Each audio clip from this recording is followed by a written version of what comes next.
sabemos que o objetivo da TV Cacau é conectar todos os atores sociais que de alguma forma fizeram, fazem, querem fazer algo pela cacauicultura.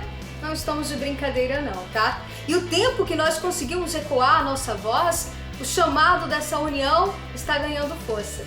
Hoje, dando seguimento a esta corrente que se forma em prol da cacauicultura brasileira, o Papo Produtivo viaja virtualmente para o Rio Grande do Sul, especificadamente para a cidade de Bagé, para conversar com um administrador de empresas que se especializou no agronegócio e há 26 anos vem construindo projetos e ações relacionadas ao setor nacional e internacionalmente falando. Autor do livro O Manifesto, a Mudança na Gestão no Agronegócio Brasileiro, Celso Ricardo é o nosso convidado de hoje. Seja muito bem-vindo, Celso, à TV Cacau. Muito feliz, viu, de bater esse papo produtivo contigo.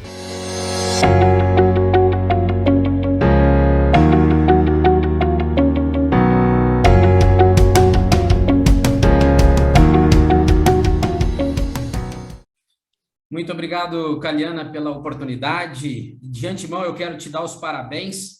Sei que tu é de uma região de Jacobina, do extremo norte, aí da Chapada da Diamantina, e está fazendo esse belo trabalho, essa dedicação junto a essa produção de cacau da Bahia, essa produção que precisa desse alento, que precisa dessa atenção por parte de todos.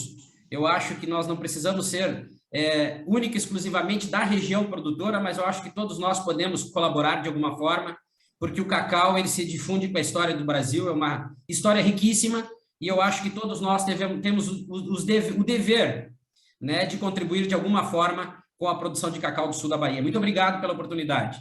Que maravilha! Mandando um alô especial para o Carlos, O Carlos Amado, que fez essa conexão bacana com a gente. A minha família, Celso, é de Jacobina, essa cidade, a terra do ouro, Eu sou de Salvador e caímos aqui no sul da Bahia, Ilhéus, essa região maravilhosa, ou seja, é uma conexão, que não é necessariamente ser da região, é ter o sentimento de pertencimento a esta região. Esse sentimento de pertencimento que está muito além de uma questão de nascer ou não nascer, é uma questão de sentir, de estar envolvido, de realmente abraçar, arregaçar as mangas e lutar por uma causa, um ideal, um objetivo.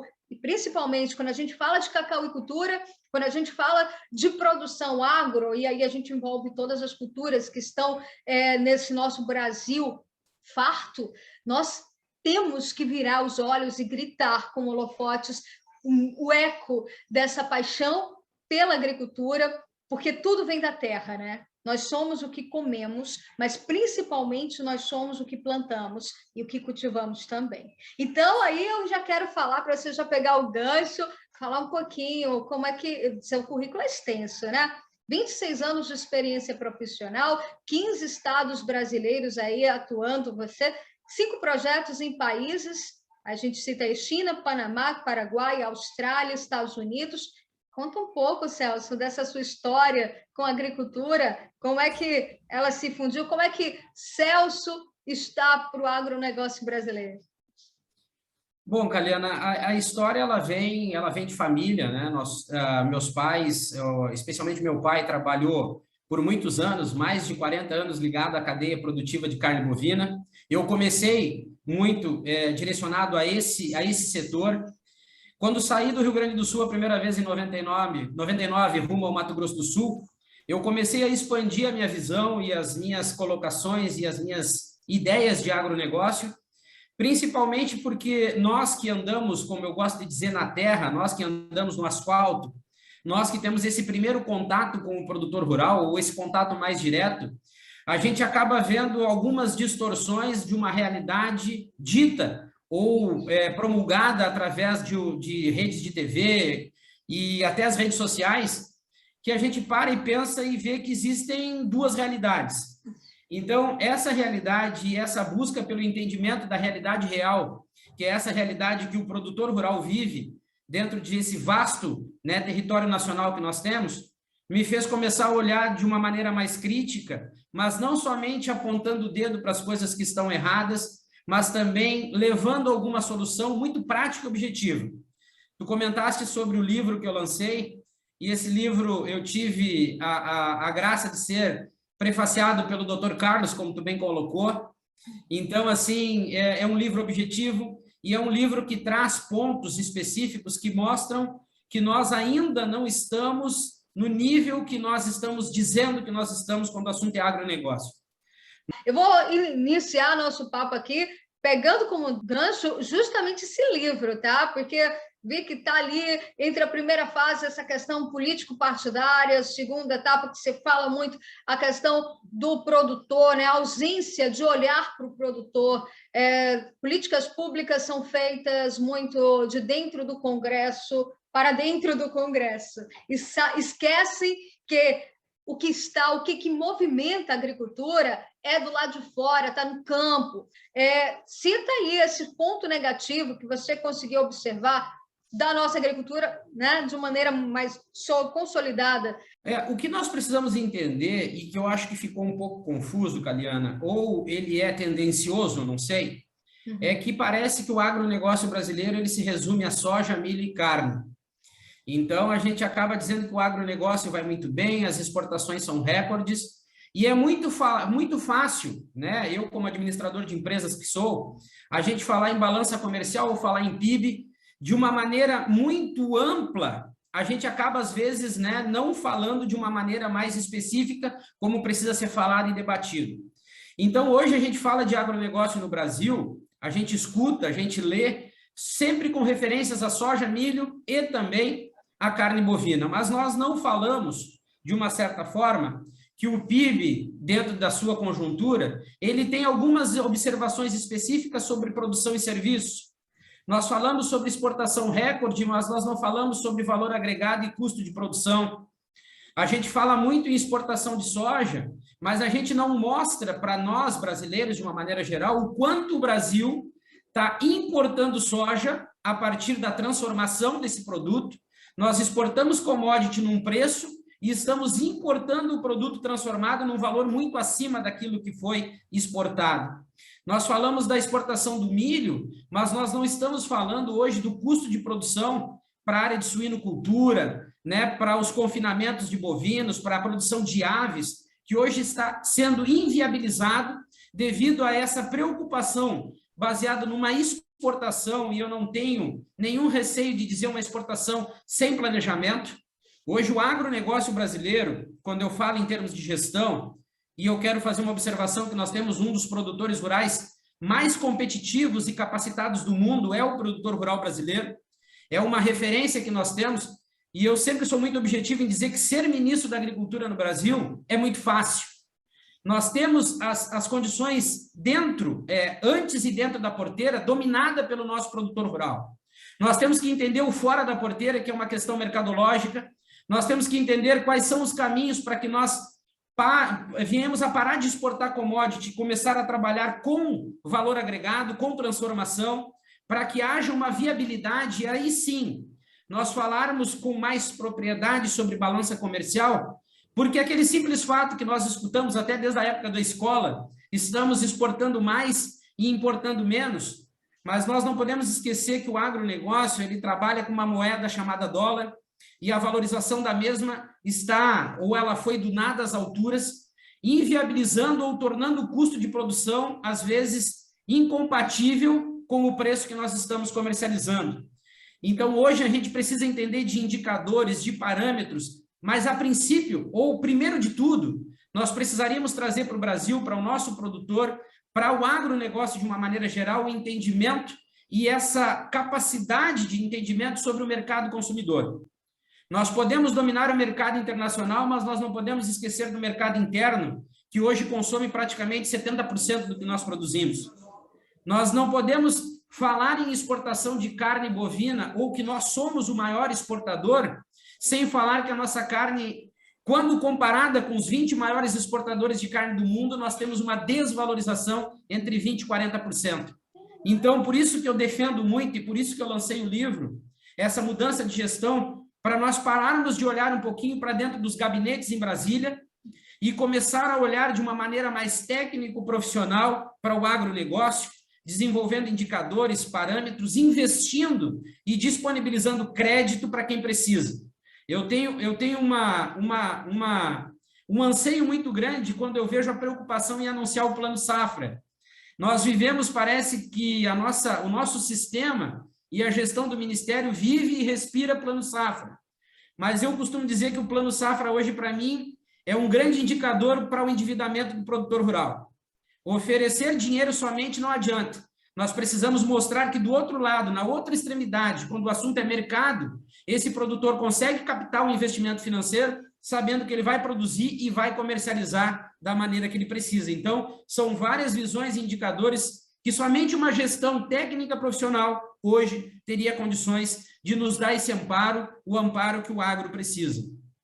E aí, quando você entra nesse quesito de dívidas, de crédito, a gente chega no nosso ponto comum, né? Maior ainda, cacauicultura, produtores do sul da Bahia, que durante muito tempo e ainda sentem aí o baque de um endividamento, uma ausência de crédito e o que é mais grave, da ausência de políticas públicas direcionadas especificadamente para se solucionar não só o problema da dívida, mas dar encorajamento e munição para que se retornem, né, para que eles voltem a produzir de maneira intensa, de maneira realmente a respeitar o ciclo, o tempo de produção, a alta produtividade.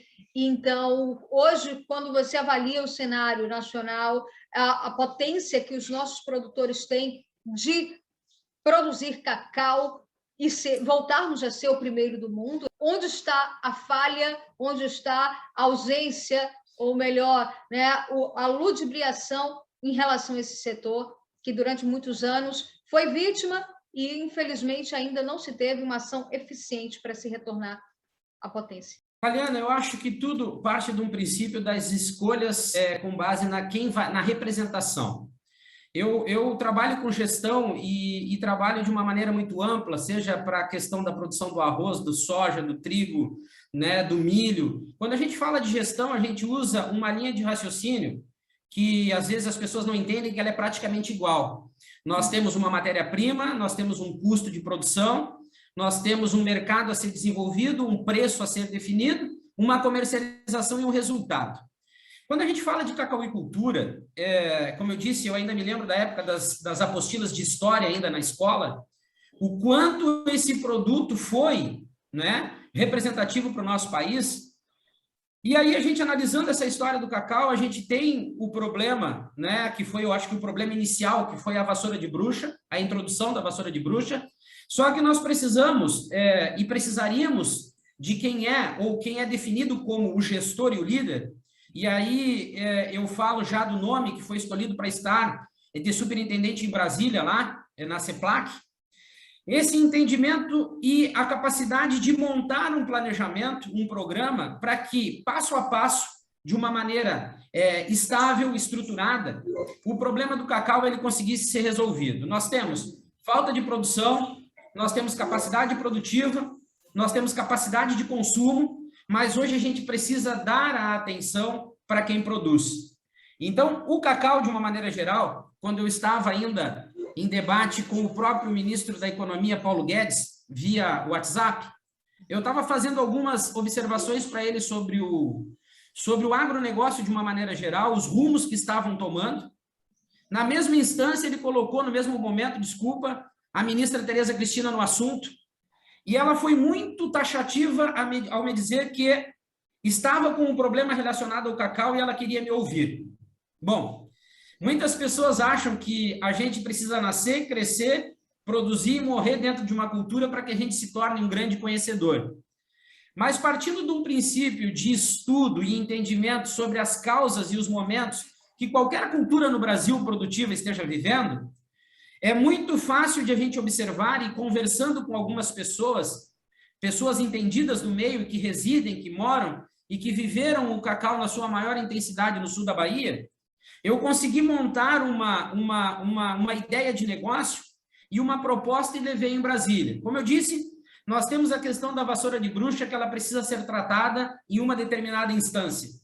Quem fez, por que fez, quem participou tem que pagar pelo problema que gerou um prejuízo, ou que foi o grande causador do prejuízo para as demais ações tomadas junto a essa cultura. Mas a gente precisa entender que o produtor rural, de uma maneira geral, o produtor de cacau, ele ficou abandonado. O produtor de cacau, ele ficou sem rumo. Por quê? Existem várias lideranças ou pessoas que se intitulam líderes, que cada qual, de uma maneira geral, procura ou está dando entendimento para aquilo que ele acaba entendendo como se fosse o principal. E hoje eu vejo na cultura do cacau a necessidade de se produzir, de retomar a produção. E para retomar essa produção, algumas questões precisam ser debatidas. E, Kaliana, eu gostaria de te dizer para ti e para todos que nos escutam, que é muito fácil, é muito simples nós resolvermos os problemas do agro, em especial o problema do cacau. Falta vontade, em primeiro lugar, falta querer fazer, em segundo lugar, porque lá no finalzinho nós temos um produtor que está louco para produzir. Então, dentre essas questões que eu levei a Brasília, e eu quero que ao longo da nossa conversa, né, ir te detalhando passo a passo como foi, ficou muito claro para mim que falta gestão sobre o assunto cacau. Falta entendimento por parte daquele que foi colocado como representante, né, ou como superintendente, ou como gestor específico do cacau em Brasília. Falta entendimento e vontade, porque a partir da proposta que eu levei, da maneira que eu saí de Brasília já com tudo organizado, nós poderíamos, com um custo baixo, porque a resolução do cacau ela não parte de um princípio único, exclusivo, financeiro, mas muito mais de atitude do que financeiramente falando. Então, eu poderia já, hoje, estar trazendo para ti uma outra realidade sobre o cacau, se nós tivéssemos tido uma gestão, né, mais eficiente, se nós tivéssemos uma gestão mais eficiente em Brasília, propriamente dito, sobre esse assunto, sobre esse problema, ou vários são os problemas que o produtor de cacau vem enfrentando há muito tempo, porém sem a atenção devida que ele precisa, né? Esse é um ponto que, conversando com inúmeros produtores, representantes, inclusive dos 6 estados, é um ponto em comum, né? Essa ausência de representatividade, falta uma bancada do cacau, mas falta também uma representação já em existência. Nós temos uma instituição que pensa cacau, que age cacau, que nasceu pelo cacau. E, de repente, a gente não tem administração plena que veja o produtor e coloque ele para conversar realmente e administrar o direcionamento dessas ações. A gente tem 2 tipos de cultura que parece que não se dialogam, mas elas podem sim se dialogar muito bem, que é a questão do gado e do cacau. O pasto não é divergente do cacau, muito pelo contrário, se você se administrar muito bem, nós podemos ter aí um sistema consorciado. Eu adoro o sistema agro-silvopastoril, né? Que ele consegue consolidar 3 culturas maravilhosas, que além do gado e o cacau, também o sistema de mata, e quando se tem muito próximo. Queria que você falasse um pouquinho sobre essa associação, né? Quando a gente consegue ter uma produção ativa, que não há necessidade do produtor desfazer do cacau para poder partir para o pasto, que a ausência de crédito, a ausência de política pública, a ausência de oportunidade dentro da cadeia produtiva do cacau faz com que alguns produtores pequenos que estão com dificuldades de dar seguimento desista da cultura cacaueira e passe para o pasto. Aí, como um bom administrador que está com esses 2 setores, né? Vem aí, fala um pouquinho sobre essa associação. Kaliana, hoje o que o agronegócio mais precisa, se nós pararmos friamente para dar uma analisada, né, com a cabeça no lugar centrado, nós vamos ver que o agronegócio vive um fator risco muito próximo. Se nós pararmos e formos realistas, nós vamos ver que a pecuária de corte hoje no Brasil, ela passa por um problema muito sério, por uma crise forte. Nós temos falta de matéria-prima, a qualidade do nosso gado hoje, ela não é ideal. Nós estamos importando carne de qualidade a volumes nunca vistos, porque não existe a nível de Brasil um programa de melhoramento genético para o rebanho nacional. Eu, nesses 15 estados que passei, fiz questão de acompanhar todas as escalas de abate, e é triste de dizer que hoje praticamente 70% a 75% dos animais abatidos no Brasil, eles estão com características e qualidades muito abaixo ou aquém daquilo que nós precisamos. Quando a gente fala precocidade, acabamento de carcaça, né, conformação muscular, rendimento, é muito triste a realidade do rebanho bovino nacional.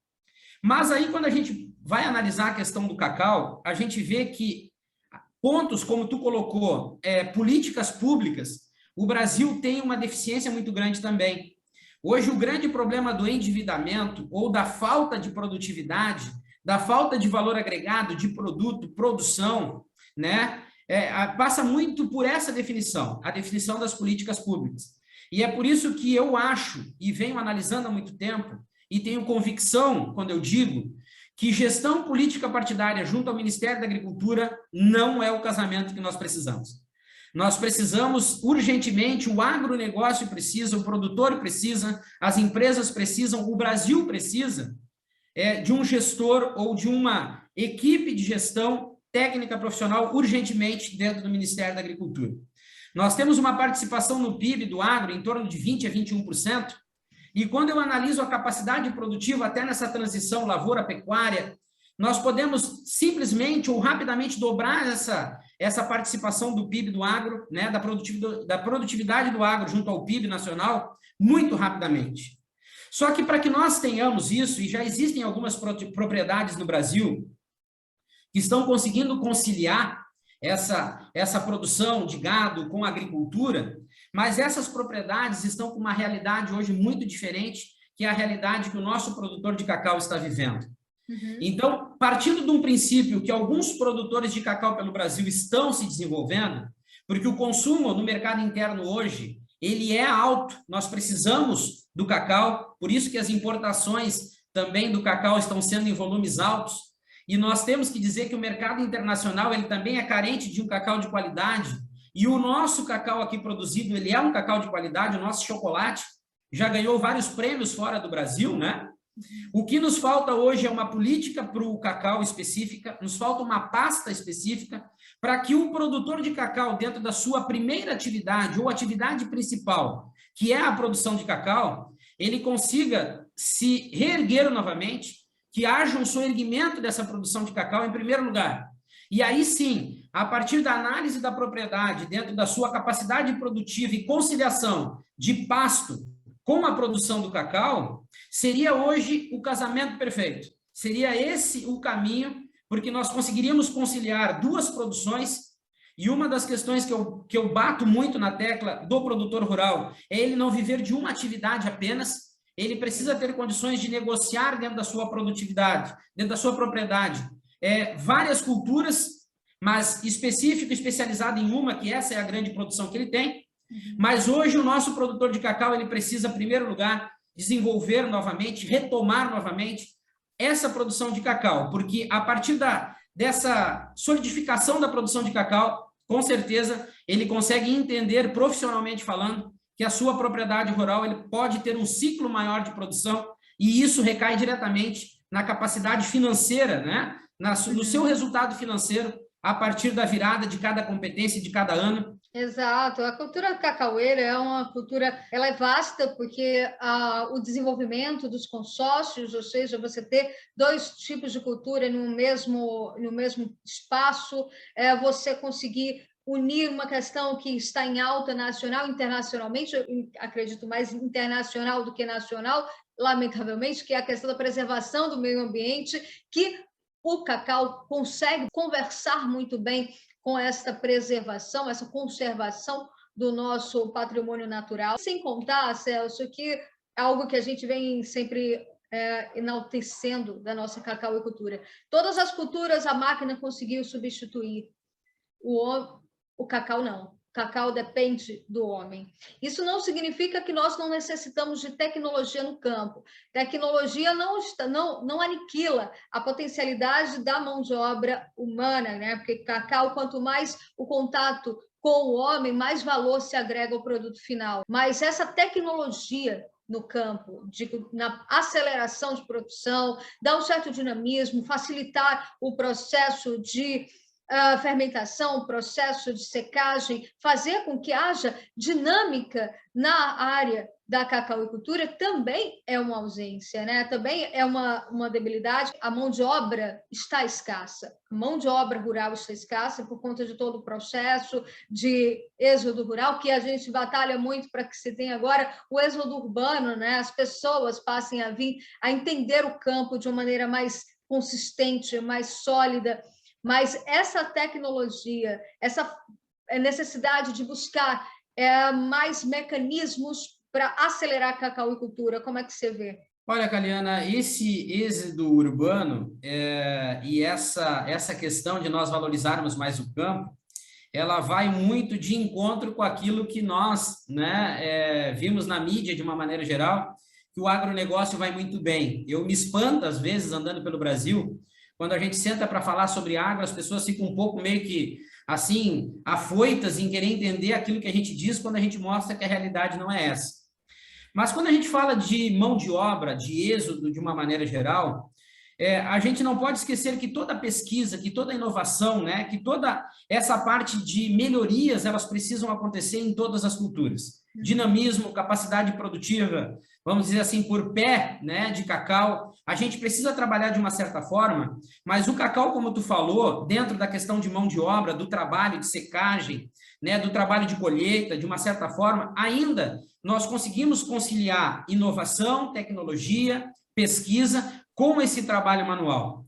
Mas conversando com alguns produtores de cacau que eu tenho contato e a gente conversa semanalmente, as pessoas vêm mostrando que a dificuldade de manter essas pessoas dentro das propriedades, dentro das fazendas, ela é grande, justo pelo problema da falta de produtividade, às vezes de atenção, de assistência técnica, de entendimento de mercado, porém, com foco na capacidade produtiva, que está cada vez menor. Eu acompanhei uma propriedade rural onde eles estavam, de uma certa forma, parando de produzir em alguns hectares, em algumas determinadas regiões da propriedade, por causa da inviabilidade do processo produtivo. Então, hoje o cacau, de uma certa forma, ele precisa passar por uma renovação, por uma reinvenção da produção de cacau, que vem pela retomada da produção, né? Nós precisamos fomentar a nível nacional esse entendimento, politicamente falando, dessa capacidade ou dessa necessidade do desenvolvimento de mudas específicas para a produção de cacau, para nós podermos trabalhar com a enxertia, que esse ciclo produtivo ele é mais curto se nós começarmos, né, uma produção de cacau do zero. E para isso tudo, essa questão de inovação, de pesquisa, até porque as mudas, elas precisam ser resistentes à vassoura de bruxa, elas são, esse processo de pesquisa, inovação e modernidade, ele é inevitável para nós, mesmo que ainda nós tenhamos muita mão de obra, muita necessidade de mão de obra para trabalhar na cultura do cacau, a gente precisa conciliar essas duas áreas, porque somente essa conciliação entre essa mão de obra necessária, porém, o êxodo está fazendo com que poucas pessoas se interessem por essa atividade, nós só vamos conseguir mudar esse cenário a partir dessa retomada de produção, a partir desse investimento e da importância que a produção de cacau precisa e está necessitando ter e que está esquecida e abandonada, porque no momento que nós temos uma cultura desenvolvida, entendida, notificada, né, e trabalhada, a gente consegue atrair mão de obra, a gente consegue atrair a atenção de todos, principalmente porque nós temos um mercado consumidor hoje nas mãos, nós temos um mercado necessitando de cacau e nós estamos tendo que muitas das vezes buscar esse cacau lá fora, deixando o nosso produtor desamparado, sendo que seria muito mais fácil desenvolvê-lo e importar somente o que necessita, mas para que isso aconteça, né, os gestores do cacau, eles precisam entender que trabalhar é inevitável.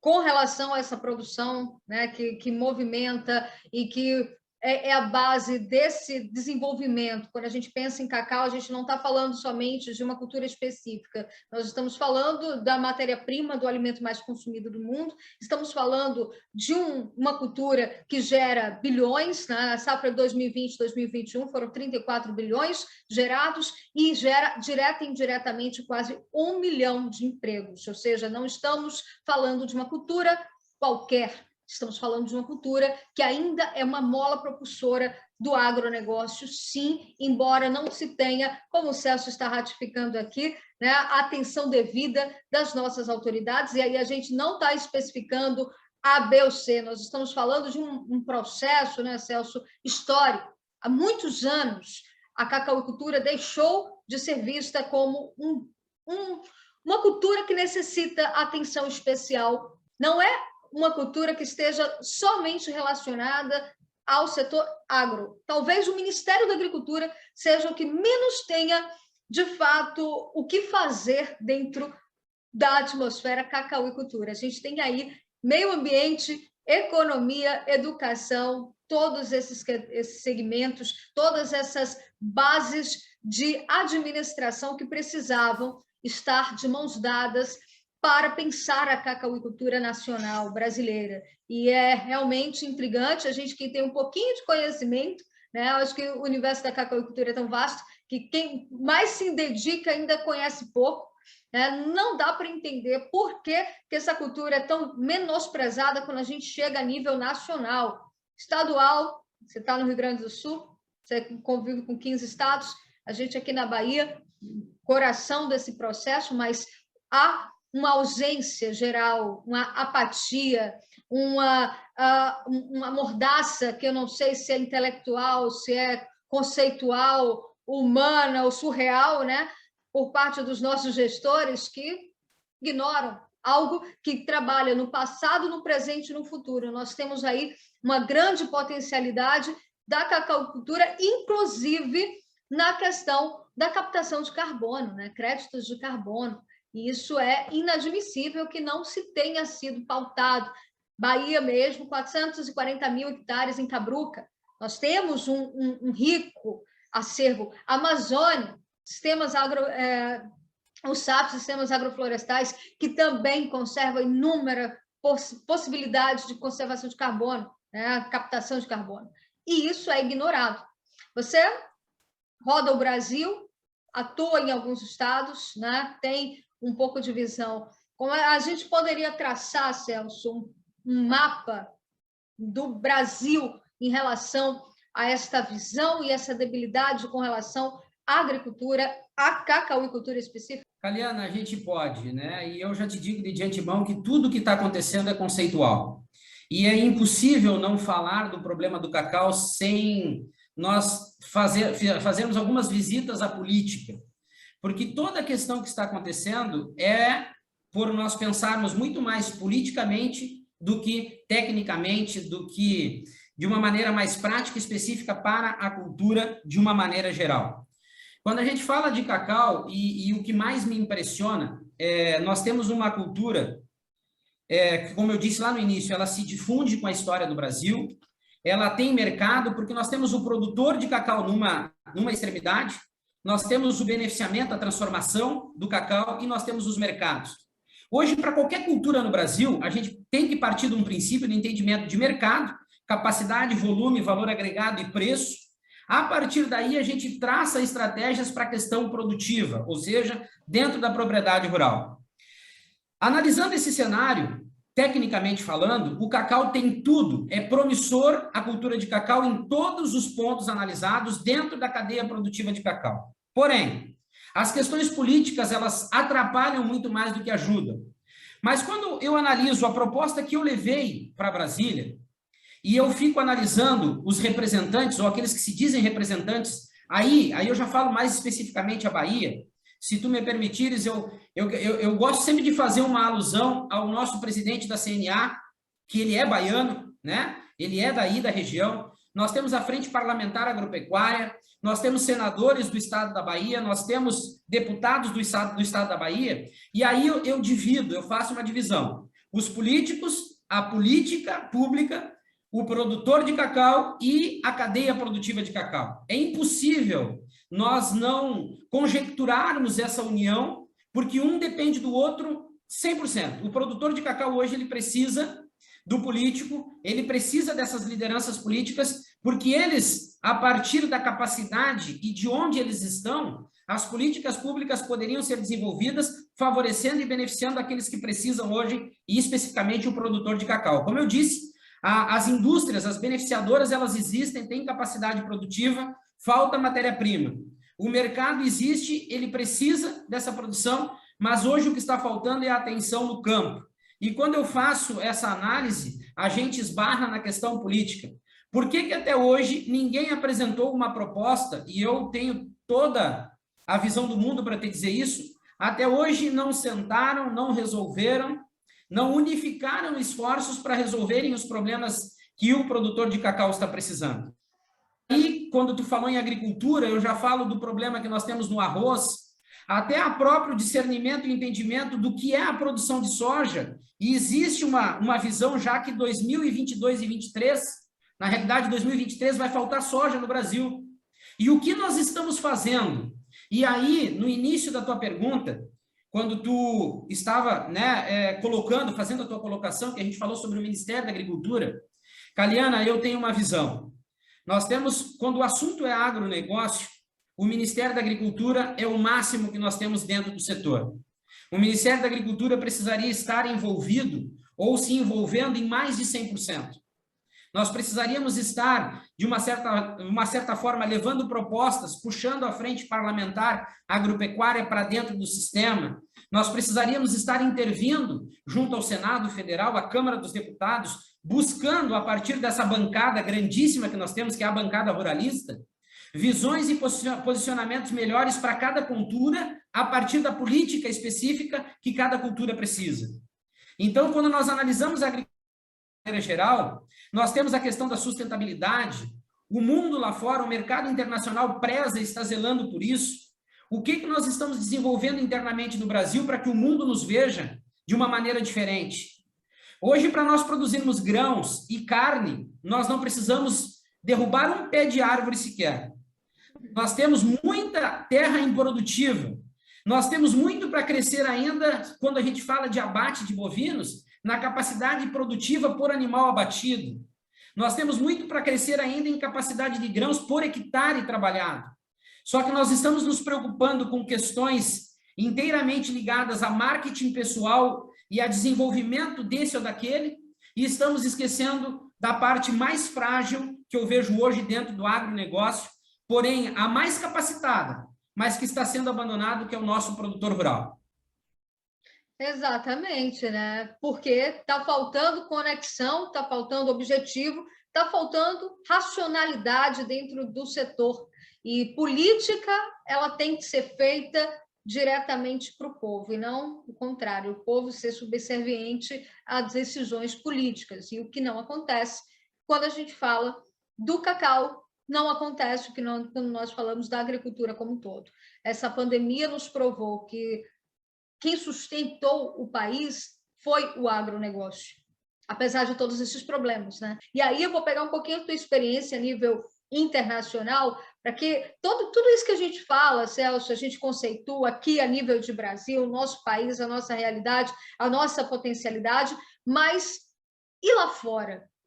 Como é que lá fora vê o Brasil, vê a nossa agricultura e, principalmente, como é que nós estamos equilibradamente em termos de o nosso padrão de ação e reação dentro do agronegócio, como é que está? Caliana, analisando o mercado internacional, e eu faço um adendo a um estudo da FAO, onde a FAO considera o Brasil, ela fez uma análise com relação aos 5 países, ou aos países que teriam condições de sustentar a necessidade de alimento pelo mundo.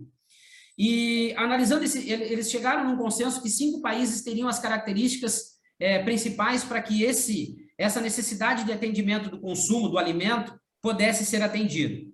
Eles avaliaram os Estados Unidos, Rússia, Índia, China e Brasil.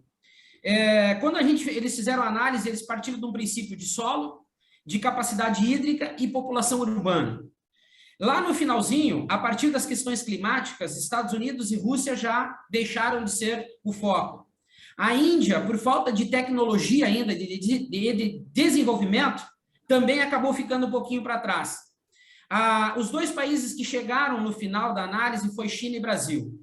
E às vezes a gente confunde muito, a gente sabe que a população chinesa é muito grande, e quando a gente analisa a população com espaço, né, com território, a gente tem uma ideia de que eles não teriam condições de produzir alimentos, mas a China se reinventa de uma maneira muito rápida.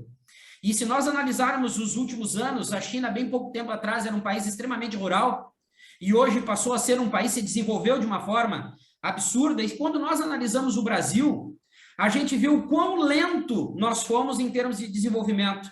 Nos últimos 100 anos, vamos analisar. O quão pouco nós nos desenvolvemos, nós evoluímos.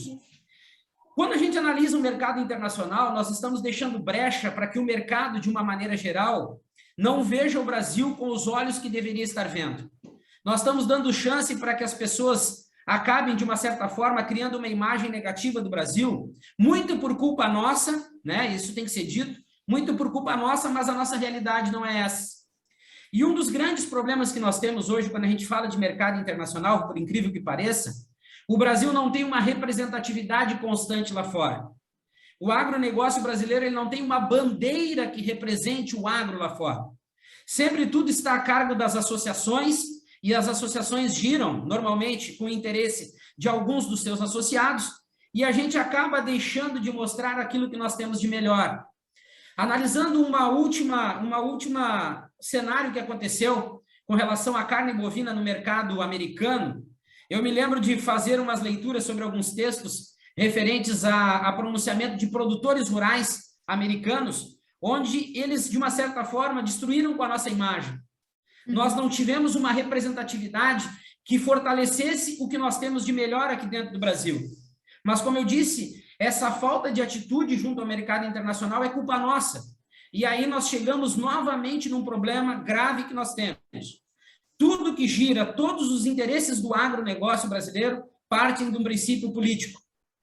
Nós não temos os interesses do agro partindo daquilo que interessa, daquela vivência junto do setor, aonde indicadores, parâmetros, créditos, investimentos partiriam de uma experiência vivida junto com o agronegócio. Se nós desenvolvêssemos, se nós tivéssemos uma análise do cenário internacional a partir de um entendimento em domínio dentro do cenário nacional, nós conseguiríamos reverter a nossa imagem, nós conseguiríamos trabalhar com um produto com uma visão diferente de quem consome lá fora, nós conseguiríamos agregar valor, nós conseguiríamos ter um resultado financeiro infinitamente melhor do que nós temos hoje. Então, o mercado lá fora ele está aberto para nós, mas nós precisamos de uma representatividade constante. E nós precisamos desenvolver e levantar uma bandeira que mostre o que o agro brasileiro tem de melhor. Eu tenho certeza que o mercado internacional vai começar a nos ver com outros olhos e os resultados serão melhores do que nós temos hoje. Agora, Celso, assim, quando a gente tem conhecimento sobre algo e a gente fica cutucando aqui, como é que isso não chega a quem realmente pode resolver, a gente se abre inúmeros leques de questionamentos. Só que você chegou ao nosso ministro, né, da Economia.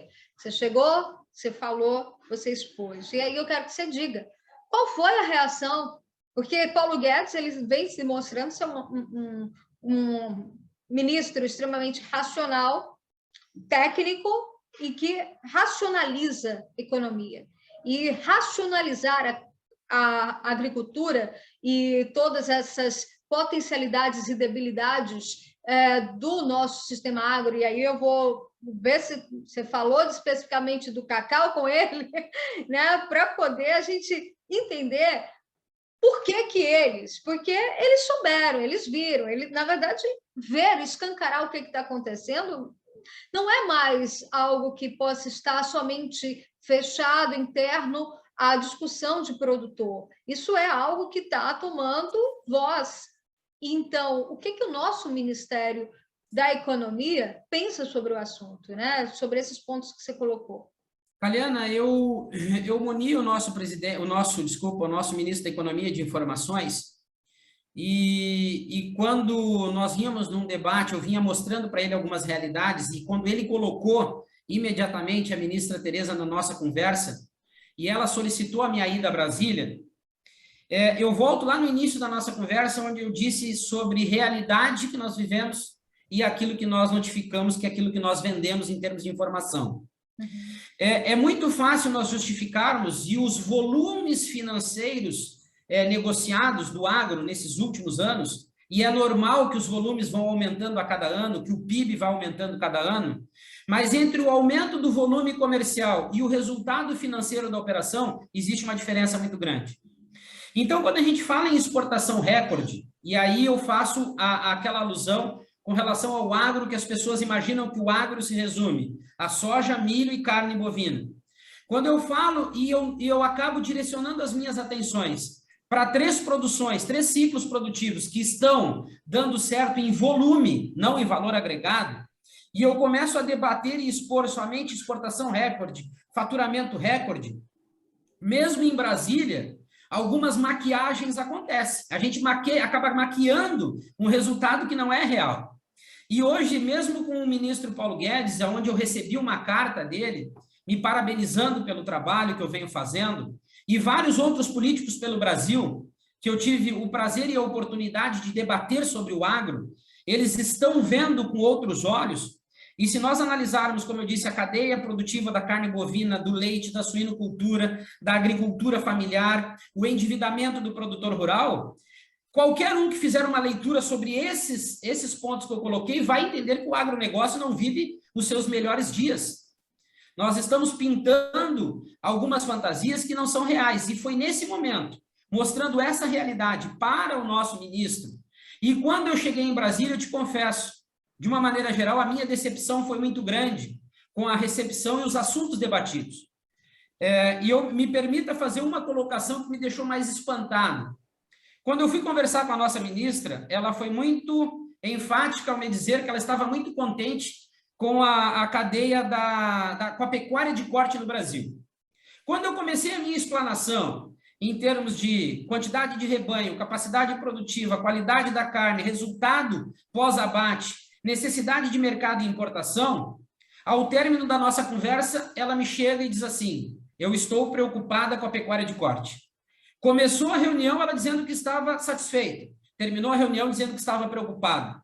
Então, uma coisa é nós trabalharmos com dados e números especificamente ou unicamente. Outra coisa é nós entendermos o cenário de uma maneira geral, nós termos capacidade de ter uma resolução e um entendimento sobre o que está acontecendo e o que precisa ser feito. Se nós ficarmos vivendo apenas do resultado final, nós vamos criar um problema muito grande a médio prazo, onde lá dentro do campo nós precisaríamos estar dando atenção hoje, nós estamos deixando de lado, dali a pouco nós não temos produção, nós temos produção sem qualidade, nós vamos acabar entregando os melhores mercados, seja para importação ou exportação, para quem está produzindo lá fora, e aí o tempo de recuperação vai ser muito maior do que agora. Se nós tivermos uma mudança na gestão, de entendimento, de atitude principalmente, né, de conteúdo por parte daqueles que se dizem nossos representantes, em até 5 anos, eu acredito que a gente consegue reverter e consegue chegar nos patamares que nós estamos vendendo, que nós estamos hoje. Se nós não tomarmos uma atitude agora, eu acho que o ciclo vai ser maior, o tempo para nós chegarmos aonde nós poderíamos, que seria o Brasil e o agronegócio ser uma referência para as bolsas do mundo todo. O Brasil poderia ser um país de primeiro mundo no agro, e por falta de gestão, unicamente por falta de gestão, nós estamos deixando escapar por entre os dedos essa riqueza que nós temos, que é o agro, e esses mercados, principalmente o mercado internacional, que anseia por um país que se destaque e que tenha capacidade não somente de volume, de gerar esse resultado final que eu te falei, mas que ele consiga equalizar a produção. Você generaliza todas as culturas ou dentro da nossa variedade existe um tipo de cultura que canaliza uma outra realidade que se difere dessa que você pontua? Caliana, nós temos uma questão assim, eu vou pegar o exemplo do soja. Uhum. Os grandes produtores, eles estão se destacando no mercado. Eles conseguem, a partir de um volume de produção e a partir das tradings, né? Quando a gente fala de grãos, a gente deixa o Brasil à mercê das tradings lá fora. Quando a gente fala de proteína, são as associações que mandam e desmandam. E eu, a partir do livro que eu escrevi, e a partir das minhas redes sociais, eu sou enfático a dizer que nós não temos participação do Ministério da Agricultura como ele deveria participar, seja na abertura de mercados, sendo na distribuição ou na realocação para tornar o Brasil cada vez mais produtivo. Eu acho que tudo é momento.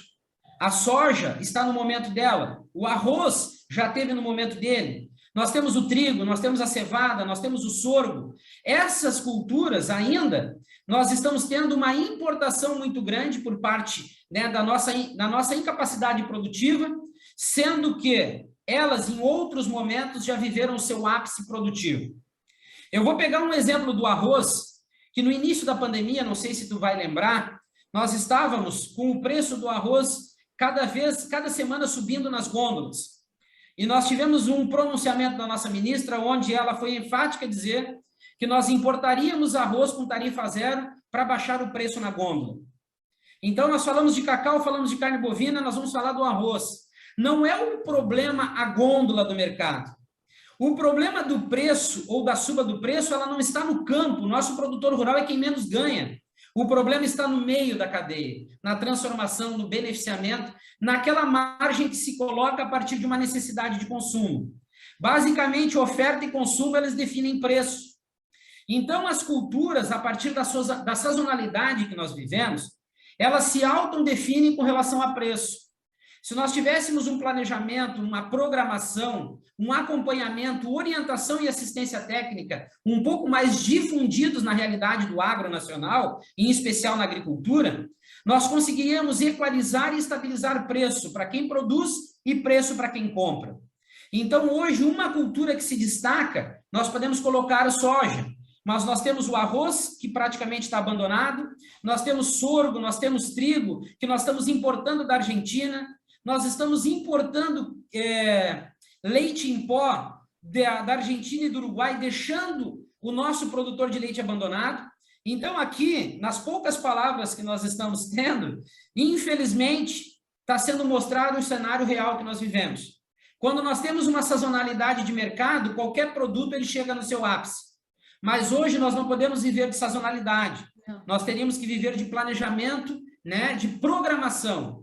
E nós precisaríamos viver de uma intensidade maior entre Ministério da Agricultura, Secretarias de Agricultura dos estados e Secretaria de Agricultura dos municípios. Perfeito, Celso. Agora, tem 2 pontos também. Impostos e legislação. Como é que hoje esses 2 segmentos, porque o problema de imposto no Brasil é gritante, e a nossa legislação, que também, às vezes, dificulta muito para o produtor para desenvolver, realmente expandir o seu negócio. Como é que também você avalia esses 2 pontos na balança negativa da nossa agricultura? Caliana, o que eu digo sempre para todo mundo é o seguinte: a carga tributária no Brasil ela é altíssima e ela acaba sendo, né, um fator determinante para quem produz. Quando a gente fala em carga tributária, a gente fala no resultado imediato a partir da comercialização de algo por alguém. Nós temos uma carga tributária que incide sobre algo que está sendo produzido. É importante que os governadores, presidente da República, enfim, esses que seriam os líderes máximos, macro e micro, regionalmente falando, eles não param para pensar que, mesmo que exista uma necessidade de fluxo de caixa a nível estadual e federal, nós poderíamos, de uma certa forma, desenvolver um consenso entre carga tributária e produção. Hoje, tudo aquilo que nós incidimos sobre uma carga tributária me impede de produzir mais. E aí que eu digo que o grande problema que nós temos é a incidência grandíssima ou muito alta de política sobre aquilo que não precisaria de política. A parte legislativa, eu concordo plenamente, mas nós precisamos ter um entendimento técnico de como as coisas funcionam.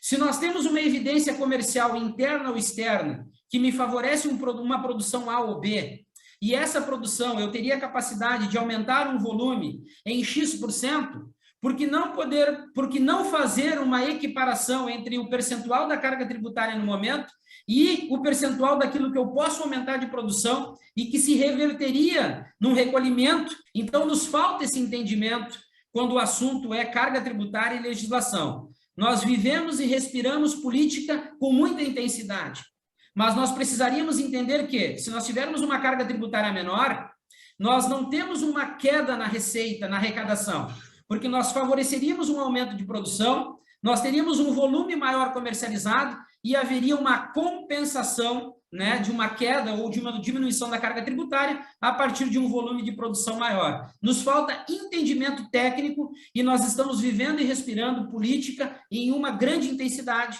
que nós deveríamos parar um pouquinho, respirar e entender como o ciclo funciona.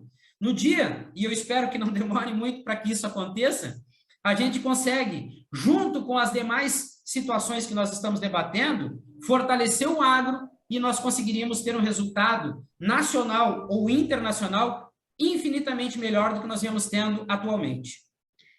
Que o nosso ministro tenha te escutado, tenha de fato entendido o posicionamento, né? E haja aí essa interferência dentro do nosso Ministério da Agricultura, que está faltando esse diálogo real, direto, objetivo com o produtor. Isso aí é algo que é unânime entre apoiadores, entre críticos, entre pessoas que focam, entendem um pouquinho ou querem entender a debilidade do agro no nosso Brasil. Temos potencial, temos força, temos matéria-prima, mas temos um gargalo, temos uma pedra no meio do caminho. Essa pedra chama-se gestão, governança, né? Está faltando entendimento, está faltando interpretação. Mas ainda bem que nós temos atores espalhados pelo Brasil que pensam, né? E temos também um veículo de comunicação e temos a internet para poder nos conectar nesse caminho em prol ao esclarecimento. Celso, muito obrigada. Acho que foi um pouquinho, né, do muito que a gente ainda tem para conversar. Isso não é o fim, é só uma etapa, é só uma parte dos diálogos que virão daqui para frente, essa conexão Bahia-Rio Grande do Sul, em prol do desenvolvimento da nossa agricultura como um todo. Muito obrigada por estar aqui na nossa TV Cacau, divulgando o seu conhecimento, expondo o seu conhecimento sobre o setor. Caliana, mais uma vez eu que tenho que te agradecer a oportunidade. Eu acho que quanto mais pessoas estiver debatendo os assuntos referentes, né, ou inerentes ao agronegócio, nós vamos conseguir achar resoluções, porque o que interessa é nós conseguirmos, né, conciliar as ideias, as visões e tirar delas, absorver delas aquilo que elas têm de melhor. Então, quanto mais canais nós tivermos de comunicação para debates, para expor ideias e visões, eu acho que somente o agronegócio cresce. E eu acho que esse é o interesse de todos. E eu só tenho que te agradecer realmente, quero te dizer que o teu trabalho é belíssimo, eu acho que tem muito chão, né, que nós podemos percorrer e eu quero ficar à tua disposição para o que tu precisar. Essa minha experiência, que eu costumo dizer, né, que são quilometragens adquiridas ao longo desses 26 anos, elas ficam aqui ao vivo à tua disposição para o que tu precisar. Muito obrigado de coração pela oportunidade. Muito obrigada, gente. TV Cacau, produzindo sempre conteúdos com fruto do conhecimento.